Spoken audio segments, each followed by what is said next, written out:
CPM কে চালাবার জন্য যাকে পেয়েছি নিয়ে এসেছি, আর জেতানো যাবে?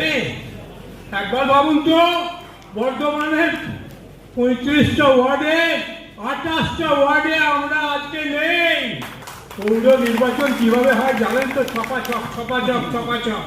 পৌর নির্বাচন কিভাবে হয় জানেন তো? ছপাছপ ছপাছপ ছপাছপ। এটা বাদ দিন, মানুষ কিন্তু এই 28টা ওয়ার্ড থেকে আমাদের সরিয়ে দিয়েছে।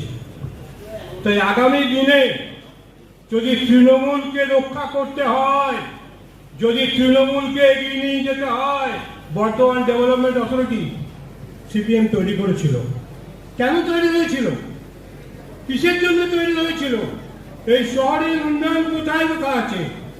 উন্নয়ন বলতে শুধু দুটো চারদিকে ড্রেন করে দিলাম তা না।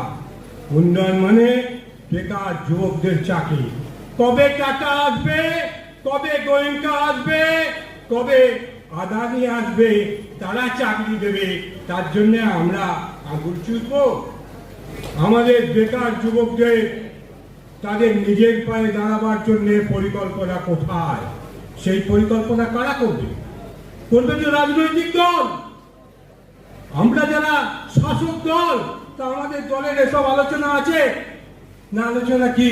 ওরে ওই বাড়িটা হচ্ছে, এক ফার্স্ট ফ্লোর হয়ে যাওয়ার সাথে সাথে কিন্তু আমার টাকাটা যেন পৌঁছে, আমার টাকাটা যেন পৌঁছে যায়। এই অবস্থায় আমরা যতই তৃণমূল জিন্দাবাদ বলি, এই 28টা ওয়ার্ডের লোকেরা বলবে না বাবা, এদের আমরা ভোট দিতে পারি, দেবো না, দিচ্ছেও না। বিধানসভাতেও দেয়নি, লোকসভাতেও দেয়নি, আর পৌরসভার রেজাল্টটা না বলাটাই উচিত। তাই রাজনৈতিক আন্দোলন যদি আমাদের করতে হয়, আমাদের ভাবতে হবে